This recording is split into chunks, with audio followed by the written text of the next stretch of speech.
look a lot closer than they did a few hours ago. The Wolves head back home, thunderstruck and down 2-0 after falling to OKC 118-103 in Game 2 of the Western Conference Finals. Another hurricane of a third quarter turned the tide for the Thunder, and now the Wolves will have to pick up the pieces quickly before Game 3 on Saturday. This is Howlin with the Homies, presented by Youngstedts, the auto service masters. Book your service appointment today at youngstedts.com. My name is Max Fuller, alongside the one and only Parker Fox.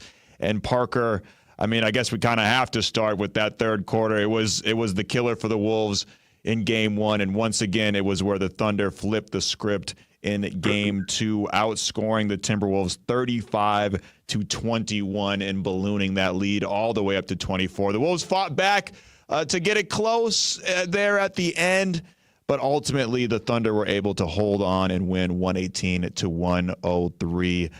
Just overarching thoughts and reactions to this game, Parker, that after seeing what happened and what took place in Game 2.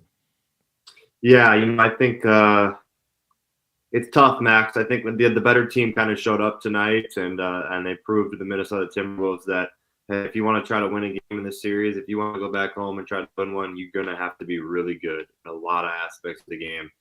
And the Wolves just aren't that right now. We'll go on to talk about the different aspects that they're not. One of those aspects being Julius Randle. He's a guy that really stepped up and led us throughout this playoff run so far, and he was non-existent tonight. Didn't even play in the fourth quarter, Max. I don't know what's going on there, if it's an injury or if it's whatever it may be. There's just a lot to kind of think about if you're Chris Finch. I'm sure he's overwhelmed right now. As a coach that's going back to your locker room, going to your assistant coach, trying to ask, how do we defend this team? How do we stop this team? I even said it to myself as I was sitting down on the couch. I said, how do you stop this Thunder team? There was a stat that they pulled up after the game, and I can't remember what it was. I think it was 60-plus double-digit wins this season, which is the most of all time besides the 73-9 Warriors. So, this is a historic basketball club we're playing right now, Max. And it's not to say we can't win games, but it's like you're going to have to be so freaking good if you want to try to win a game. And we're just not right now. And there's things to be happy about, the way Anthony Edwards was attacking in the second half, especially in the fourth quarter when we made that little run back there. There's things to hold your hat on going into Game 2 if you want to be glass half full type of vibes. But man, that glass is breaking. It is slowly leaking out the bottom, and you have to find a way to patch it, because with what they got going on right now, there's no patch in our team right now. There really isn't a patch, and the Wolves really have to find one. So, Max, to answer your question, I don't know the exact thing, man. We talked about so many different points of letting Mike Conley try to facilitate and run this offense, and that was non-existent. So there's a lot to talk about. I'm sure that people want to talk to us too. So I'll give you the floor back. But man, disappointed, not happy, not positive moving forward. Trying to keep the glass half full, but this is a good team we're playing. Yeah, it's a really damn good team that we're playing, and it's hard. There's still some milk in that glass, but man, it's looking less and less full as the days go on. And Parker, you mentioned it. The team in general just has to be better. Anthony Edwards, we got the Anthony Edwards that we wanted to see tonight. 12 of 26. I think he had 18 shot attempts just in the first half, compared to I think 13 or something like that all game last game. I mean, he obviously came out, made it a point to try to be more aggressive. I thought he was attacking the rim a lot better. I thought the Wolves found something a little bit with those corner threes, but they just weren't able to kind of knock them down. And it seemed like the offense was starting almost in the corners. They were attacking the rim and then kind of pushing it back out. Early on, they were making all the right plays. They just weren't able to get those shots to drop. But Anthony Edwards was definitely the guy that we wanted to see tonight, but he just needed a little bit more help. He led the team with 32 points. Jaden McDaniels, 8 of 15 with 22 points. Obviously, he put in some work as well. But just in general, the Wolves, Anthony Edwards needed we got the ant that we wanted, but he didn't get the support that we've been asking for from other guys. Rudy Gobert, 2 of 6. Julius Randle, 2 for 11. I mean, it can't just be the Anthony Edwards show when you're playing up against a team that's as good as the Oklahoma City Thunder.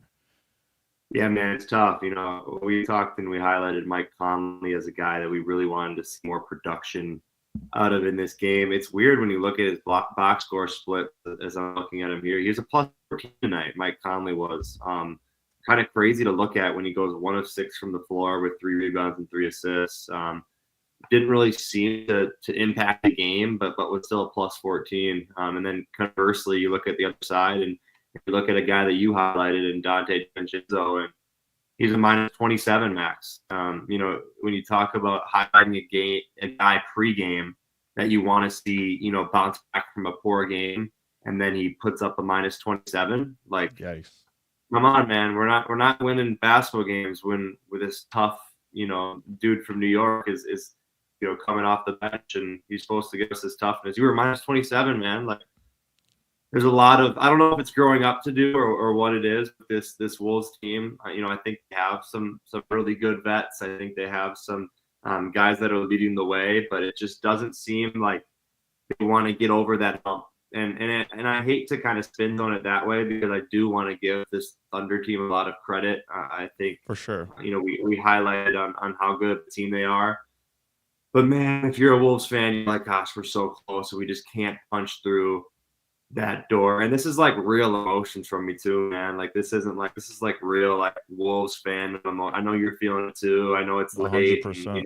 But man, you want more from this team, and I think they have more to give, and hopefully they don't just die on us. Like hopefully game 3 they come out and at least put on a show for everybody that's going to be there and try to get themselves back into this, because as much as you want to keep the faith and you want to be excited about it, like you got to find ways to win. You got to find ways to make shots. And you just got to be better. You flat out have to be better. And if you're not better, you're not going to win. So there's a lot to dissect in the film. I'm sure Chris Finch is going to have a busy travel day tomorrow. Sure. Hopefully the guys get some rest, but it's right back at it on Saturday, man. And it's a quick turnaround. So I'm hoping Finch and his staff are on the tape and figuring it out. And I hope some of the guys are really taking responsibility and ready to, try to flip this thing. Yeah, they're going to need everything and then a little bit of even more to try to flip this thing around. Not good historically. I believe I saw on Twitter the Wolves are 0-7 all time when trailing 0-2 in a series. And just in general, I believe the statistics are something like the team that goes up 2-0 wins 92% of the time or something along those lines. So the Wolves they have some tall odds. That mountaintop is a lot further than it seemed just a couple of days ago. But it ain't over yet. But it is feeling pretty dang close to it after what we saw tonight. A Wolves team just outmatched once again by the Oklahoma City Thunder, 118-103. And now they head back to Minneapolis for Game 3, down at 2-0. There's still plenty more to get into with the game. Max Fuller here alongside Parker Fox. If you want to howl with the homies, listen, sometimes we howl with happiness. Sometimes we howl with hurt. And tonight we're whimpering. We're howling with hurt. So if you want to howl with us, 800-320-5326. You can text us 64686. You can send us a talk back on the free iHeart Radio app. However you want to holler at us, holler at us. Another segment around the corner as we continue to break down the Wolves' 118-103 loss to the Oklahoma City Thunder in Game 2 of the Western Conference Finals. We'll be right back on The Fan after this. Guardsy here. For a limited time, build new or remodel your existing deck with uglydeck.com and get 0% financing on approved credit and the biggest cash discounts of the year. When it all adds up, it's simply beautiful. Uglydeck.com has 4 major decking brands, 3 major railing brands, and hundreds of color and style combinations. And with discounts and 0%, now is the time to get a new, beautiful deck. Get a free quote today. Go to uglydeck.com and get started. Free cocktails at Flying Dutchman Spirits every day. Mention iHeartRadio today and get a free handcrafted cocktail with the purchase of another at Flying Dutchman Spirits. Habanero-infused 100% blue agave, Thai chili peppered flavored vodka, or the Sailor's Rancio and Rum are just a few of the 9 special locally distilled spirits from Flying Dutchman Spirits. Febreze. As a rideshare driver, I love keeping my car smelling fresh and clean. So when I'm driving, I only trust Febreze car vent clips, featuring 3 distinct intensity settings. Because it's that little touch that sets me apart. I can turn the intensity down for subtle freshness, or I can turn it up for when I want lots of scent. So whether it's set to low, medium, or high, with Febreze car, I know my car's going to smell amazing. Which keeps my driver rating right where it belongs. Picking up! Oscar! Spoiler alert, I'm slow. It's not my metabolic rate, it's my choice. Driving the speed limit saves lives. Ever seen a 6-sloth pileup? Nope. Slow down and enjoy the ride. Hey, we can live with it. Extra enforcement now on Minnesota roads. A message from the Minnesota Department of Public Safety. Did you know you can get your prescriptions for less at your local pharmacy? You can with GoodRx. It's the free app that can save you money on your medications. Just search for your prescription, choose the pharmacy and the price that works best for you, and then show your GoodRx coupon to your pharmacist at the drop-off counter. GoodRx works at over 70,000 pharmacies, including Walmart, Rite Aid, and Walgreens, and it works whether you have insurance or not. It's easy to save. Next time you drop off your prescription, check GoodRx. To start saving today, go to GoodRx.com. GoodRx is not insurance. Hey, Green Gobbler here. So you've got a clogged drain in your bathroom. Water in the sink's overstaying its welcome. You're spitting today's toothpaste on top of yesterday's toothpaste. You hope that it go away. Yeah, clogs don't just go away. I make them go away. I'm Green Gobbler, the only clog dissolver you need. I'm bleach-free, safe for your pipes, and I work. Guaranteed or your money back. 'Cause I never met a clog that was gonna unclog itself. Green Gobbler. Let the gobbler get it. Perfect exteriors of Minnesota. A strong home starts from the top. Hey, Rubes, it's Muss. Everybody loves the fan, K102. The Power Trip Morning Show, K102. Paul Allen, country music. The Common Man, Dan Cole, 102.1 K102. Dan Barrero, win concert tickets. Thanks for listening to KFAN. Listen later, 102.1 K102. Minnesota mornings are spent with the Power Trip. Live weekday mornings beginning at 5:30 on iHeartRadio and FM 100.3 KFAN The Fan.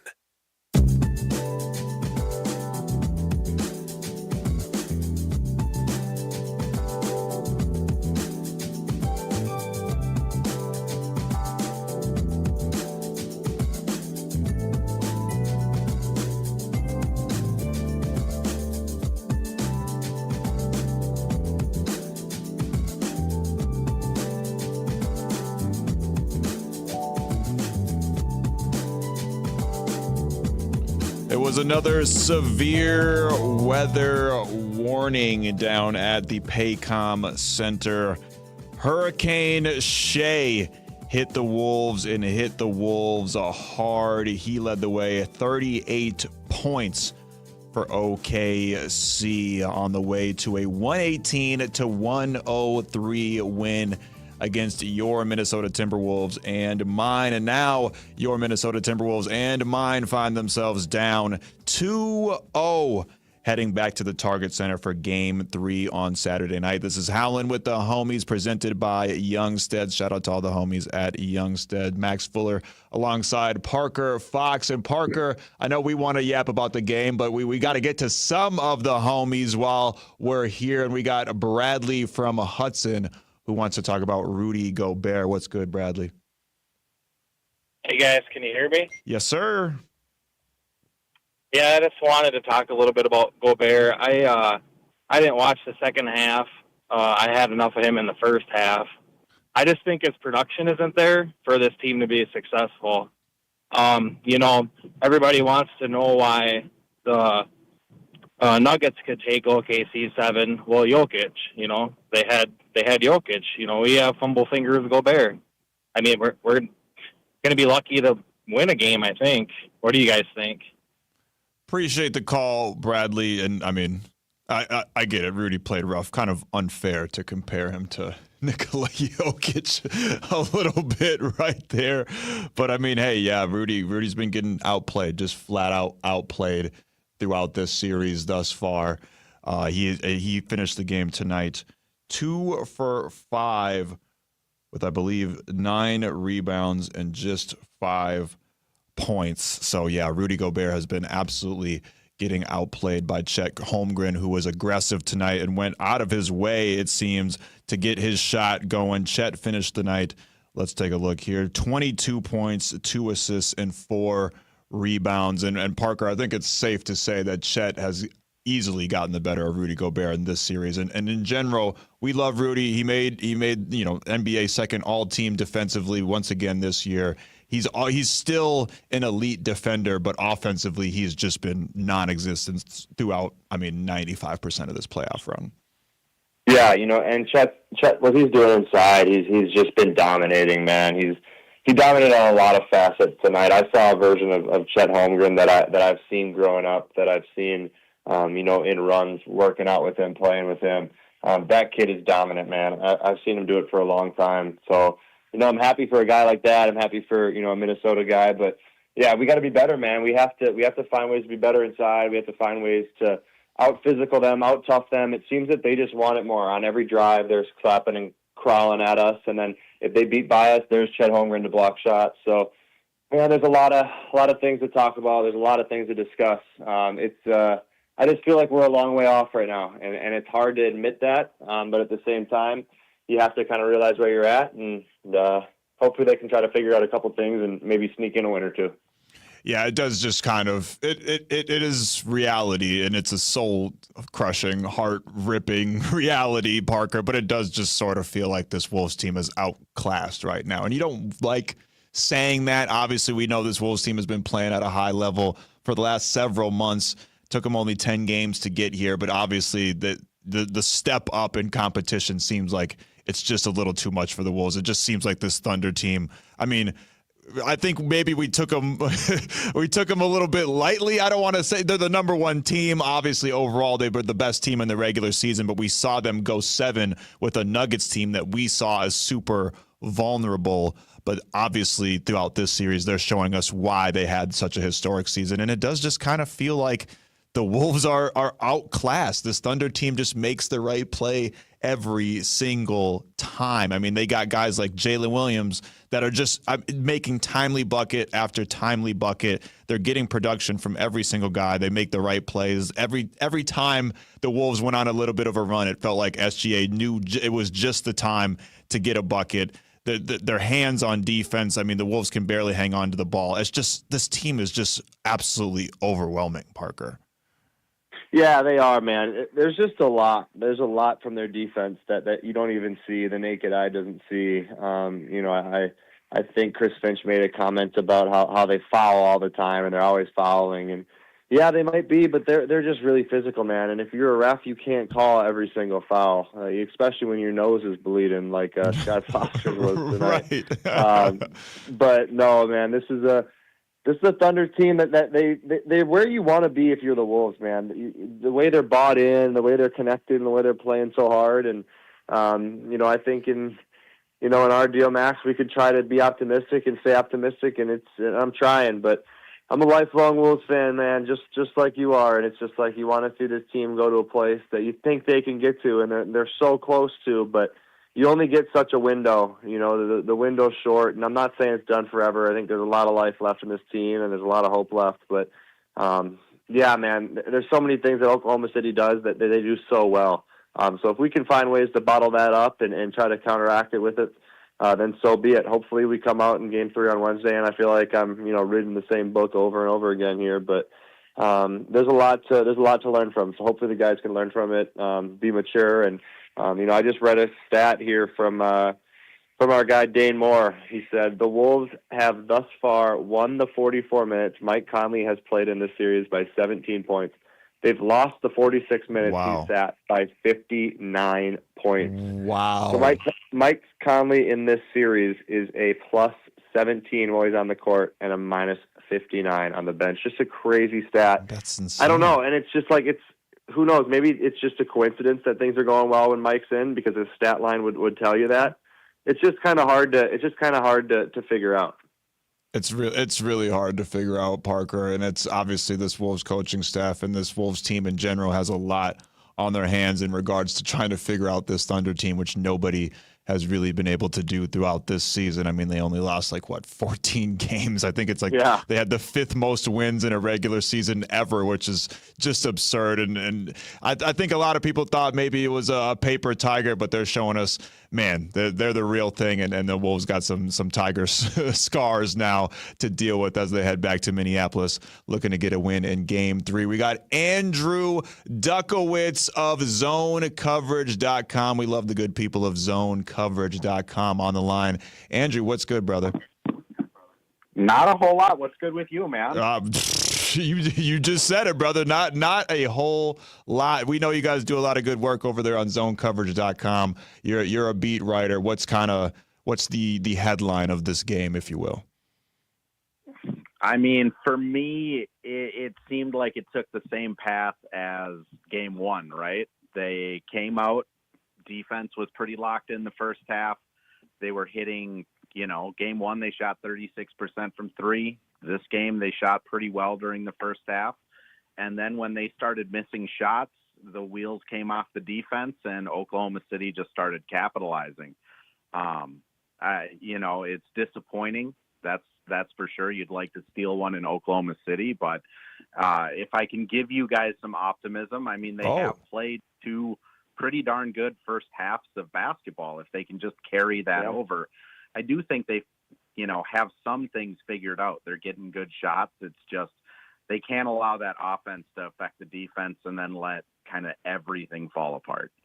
Yeah, I appreciate the optimism, Andrew, because obviously you can hear me and Parker. We're raw, we're emotional right now, and actually I'll bounce off of that and throw to you, Parker. What the Wolves, like we talked about a little bit earlier, they were able to find something going in that fourth quarter, and they got the 24-point lead all the way down to 10, I believe that it was. What did you think that I believe Jaden McDaniels was asked about this in the post game conference as well. But in your opinion, Parker, what did the Wolves find in that fourth quarter that maybe they could take and try to grow and learn from and utilize in Game 3?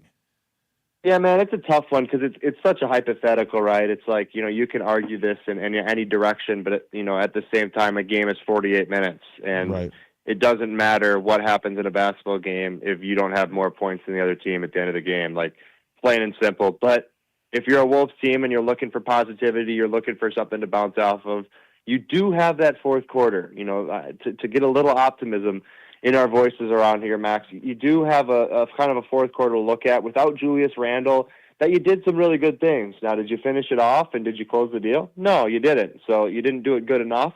But there's things to kind of build on and learn from, right? I think Anthony Edwards learned that, I got to continue to get downhill. I got to try to, create my own shot, getting downhill, getting to the rim, and if in turn that helps creating for others because the defense is sinking in, then so be it. And then on the defensive end, they kind of learn, hey, man, we might have to have a little bit more urgency to the way we want to play. We might have to I'm not telling you to get wild and foul like Jaden McDaniels did. That's an undisciplined, frustrated foul. Right. But you have to find ways to, kind of, turn yourself up a little bit. Get yourself into the game, Max. We talked about it pregame. I think this Wolves team is at their best when they're playing and they're running around with some swag and with some confidence and with some juice. And I think that starts with our vocal and physical leader, Anthony Edwards. So I'm just looking for him to hopefully, take over the reins, because if there's a guy that can do it in this league and he's a proven young star, it's Anthony Edwards. So there's always going to be some positivity and some optimism when you have a guy like Ant on your roster. But like you mentioned earlier, Max, Batman needs his Robin. There needs to be a sidekick, coming along. And man, I'm hoping Anthony Edwards and Julius Randle can start to figure this thing out. Right, because Julius Randle, I mean, throughout this playoffs run has been arguably the Wolves' most consistent player. You could certainly make a case that he's been the MVP for the Wolves throughout this playoff run, but tonight just not good enough. 0 for 3 from 3, 2 for 11 from the floor in general, just 6 points. And really, if you think about it, this kind of cold streak goes all the way back to the last 2 quarters of Game 1, because he was hot in the first half and then cooled off significantly there in those last 2 quarters. So over the last 6 quarters, it seems like this OKC team has Julius Randle figured out a little bit. Andrew, we'll let you go after this one. We appreciate you for calling in, but what are you seeing differently from the way that OKC is attacking Julius Randle defensively? To me, it just seems like OKC has kind of bet that the Wolves are going to miss threes. I mean, you look at tonight, Ant 1 for 9. Dante hit a couple in the first half, but finished 2 for 6. Nas 0 for 5. I mean, they're leaving Dante open to crash in and guard Julius, double team him when he starts getting going in the paint. And they're not really doubling Ant until he starts the drive. So unfortunately, as with most things in basketball, it might just come down to the Wolves just got to hit shots. I mean, Ant can't go 1 for 9 from 3. Dante's got to hit some shots. Nas has got to hit some shots. And if Oklahoma City has to respect the three-point shooting of the Wolves, it opens up that interior where you're not just having Chet and J-Dub and Dort trying to strip every ball when you're getting in there. I mean, that's the hope. The hope is role players show up in the home city, in Target Center, and shoot a little bit better, and maybe that opens up everything else. But, the last thing I just wanted to say is, on Mike Conley, I don't think it's a coincidence that they play a lot better when he's on there. This team has spoken all season about how bad they want to win it for Mike. And I think when that guy's alongside you, he's diving for loose balls. Right. I mean, I'm in my 30s. I'll sneeze sometimes and my back will go out. I can't imagine what type of pain he's in.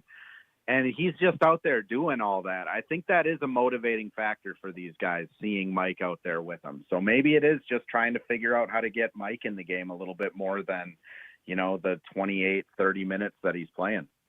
We appreciate you bringing some positivity and some hope to Howlin with the homies. We appreciate you, Andrew, of ZoneCoverage.com. Why don't you call in again, brother? I appreciate the call. Appreciate you guys. I'll for sure do it. That is Andrew of ZoneCoverage.com. This is Howlin with the homies, presented by Youngstedts. This will be the last homie we're going to howl with tonight. We're howling all the way from L.A. Spencer, I would ask what's good, like I usually do, but not a whole lot is good. So what's up, my man? Well, always and ever. Hooty hoo. Yeah, I appreciate that. Let's go. Talk about it. And before I forget, Parker, as a UCLA alumni, I enjoyed watching you beat my Bruins at Pauley Pavilion this past year, my friend. Let's go, baby. That was a huge win for our program. That was awesome. Well done. I saw you dabbing up Jalen Clark after the game. That was pretty cool. Yes, sir. That's my guy. First of all, Oklahoma City's a hell of a team. Yeah. They're a hell of a team. Tons of respect. I love their hustle, their fight, their grit, their chemistry. It's all good. And we're going to get past them this year or next. We're going to win at least one game at home, and then it's going to be – and we're going to have a fight, and it's going to be good. I am really disappointed with how they out-rebounded us when we were trying to get defensive rebounds. They just seemed to want it more. They were getting in there, and the ball was hitting the floor, the 50-50 balls were going their way, and that is want. That's desire. And they were winning that. And but that's their home court, and that's where it should be. So those are my thoughts. The last thing I was going to leave with, and I know it's a little early to talk about offseason, and it's going to be a ways away. Don't do it. We're going to win this series. But I'm really curious what Anthony Edwards is going to accomplish this summer, because it's going to be his first summer without any structural guidance. No Team USA for the first summer in 2 years. It's going to be all on him to grow up or grow down. And it's going to be a good opportunity for him to say, how am I going to Kobe this summer? How am I going to Michael? And how am I going to Anthony this summer? So I really want to keep an eye on that, but that's a ways away because we're still just 8 wins away. All right, thanks, guys. I appreciate it, Spencer. We ain't thinking about the offseason quite yet. That's insane. I love the question, but that is insane. That's nuts, bro. I thought we were down. And Spencer's like, yeah, let's talk about the offseason. Brother, we ain't that down yet. You got to calm down, As some callers and listeners have pointed out here on the text line, I should say, it ain't over quite yet. This is kind of, obviously, as an away team, you want to steal one and come back with a split. But it ain't truly over until OKC wins one at the Target Center. And again, teams have come back from no team has ever come back from a 3-0 deficit. So obviously game 3 is a must win. But teams have come back from 2-0. So it ain't over yet. We ain't ready to talk about the offseason. But I think Spencer does make a good point about the rebounds, just kind of the extra opportunities. It felt like for a little bit there, the Wolves were getting a lot of offensive rebounds, but because that Thunder defense is so good, they still weren't able to cash in on the offensive rebounds. It's incredible just how locked down that Thunder team has the paint in general. And the Wolves, I thought the transition, Parker, was something that played a key in them kind of finding their rhythm offensively early on in the game. But then the Thunder were able to kind of just shut that down completely once the Wolves, the shots stopped hitting for the Wolves and the shots kept hitting for OKC. The transition game wasn't really there, and OKC actually kind of flipped it and made the transition game a big part of their run.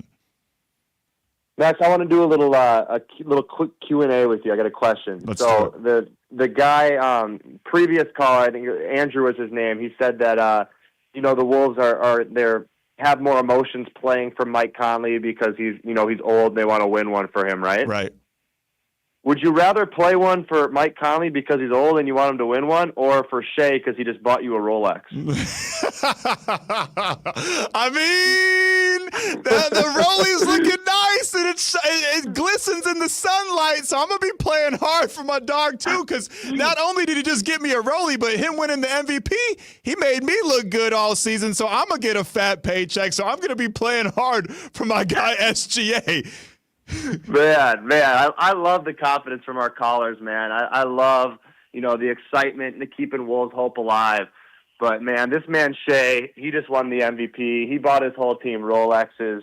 This Thunder team's locked in, Max. It's hard to even kind of qualify what's going on in this series. We just haven't looked like our normal Wolves self. To wrap it up with my points, man, I think we just need to find our swagger. We need to find our energy. We need to find our aura, as PA would say. And if we're able to do that, we give ourselves a chance. And if we don't, we're dead in the water. So you got to find a way to get back to your normal self. I hope this Wolves staff can kind of, figure that out, get these guys on board, and I truly hope they buy in and try to find one, man. The Target Center is going to be rocking on Saturday night. I know the Wolves fans will still be there. They'll still show up. We'll still be hooty-hooing. Yeah. We'll still be yelling and rolling. We got some energy left in us, Max. Let's keep this thing alive. Let's keep this thing alive, and it ain't Wolves in 5 anymore, so Wolves in 6. I said it from the jump, Wolves in 6. You did say that. You did say that. All they got to do is win four straight against a team that only lost 14 games all season. No big deal. But either way, Game 3 is do or die for your Minnesota Timberwolves. Once again, falling to the OKC Thunder 118-103 in Game 2 tonight. Game 3 is going down on Saturday at the Target Center right here in the Twin Cities. So make sure to bring some hope. Make sure to bring the howl. Make sure to show up for your Minnesota Timberwolves, and hopefully they can put on a show for us. And speaking of shows, me and Parker will be hollering at you from the cage, live from the Target Center, around the same time that we had the pregame tonight, about 30 minutes before the Wolves Radio Network pregame, and we'll howl with you after the game. Parker, appreciate you. I know we're both emotional, brother, but we got this. We got this, my dog. We've been suffering for too long with these damn Wolves, man. They're going to give us one eventually. And if they got two fans, it's you and me, brother. So let's keep about it alive. Let's keep it alive. Wolves in 6 or 7, or I don't even care. I just want the Wolves to win, and hopefully they can bring home a W in Game 3. In the meantime, we'll be breaking it down, analyzing it from every angle right here on The Fan from 5:30 a.m. to 6:30 p.m. So make sure to stay locked on 100.3 FM or the free iHeart Radio app. In the meantime, we're howling with hurt, but we still have a little hope. Peace.